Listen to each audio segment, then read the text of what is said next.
Santo Yakobus Alfeus. Saya Putri Petronila. Saya Priscilla Tania. Saya Bertanus. Saya Octavianus Diki. Kami akan menjelaskan biodata singkat dari Santo Yakobus Alfeus.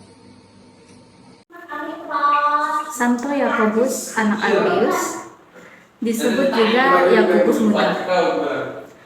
Yakobus kecil adalah salah satu dari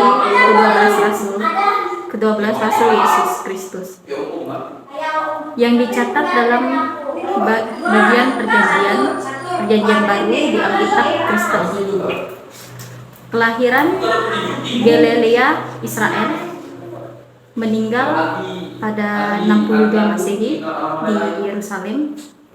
Saudara kandung Matius, orang tua Alfeus, tempat pemakaman Santi Apostoli Roma di Italia. Dihormati di Gereja Katolik Ortodoks Timur. Nama Alfeus sendiri berasal dari nama ayahnya, sedangkan ibunya bernama Maria.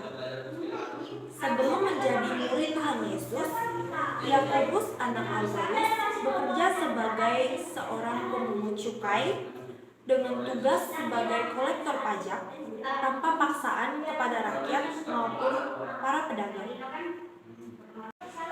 Baiklah, ada beberapa julukan untuk Yakobus anak Alfeus, yaitu beberapa julukan yang digunakan untuk merajuk pada Yakobus anak Alfeus antara lain Yakobus yang adil, atau Yakobus yang benar.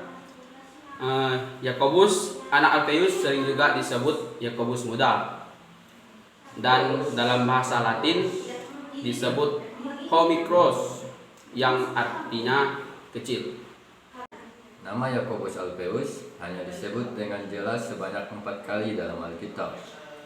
Alkitab menceritakan cukup banyak mengenai kehidupan dan pelayanan dari beberapa murid Tuhan Yesus.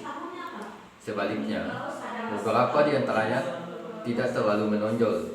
Salah satunya Rasul Yakobus anak Alfeus. Kehidupan, tugas, dan pelayanan sangat jarang disebutkan dalam catatan kitab Injil. Penulis kitab Surat Yakobus adalah salah satu kitab dalam Perjanjian Baru. Kitab ini digolongkan ke dalam surat-surat AM atau surat-surat yang ditujukan untuk umum, bukan kepada pribadi atau jemaat tertentu. Penulisnya ialah Yakobus anak Alfeus yang memperkenalkan dirinya sebagai hamba Allah dan Tuhan Yesus Kristus. Beberapa cerita mengatakan bahwa Yakobus anak Alfeus mengabarkan Injil di Persia dan disalibkan di sana. Tetapi kita tidak mempunyai informasi nyata mengenai pelayanan terakhir dan kematiannya. Jika kita mengikuti catatan Gereja Katolik, maka Yakobus menjadi martir saat penganiayaan jemaat Yerusalem sekitar tahun 69 Masehi. Sementara jika menilik catatan di Gereja Ortodoks, Yakobus anak Alfeus dikisahkan melakukan penginjilan ke selatan Yerusalem, menelusuri gajah hingga ke wilayah Ostrakin, dan wafat di sana. Kami dari kelompok 9, kelompok Yakobus anak Alfeus. Sekian perkenalan singkat atau biodata dari Santo Yakobus anak Alfeus. Kami ucapkan terima kasih.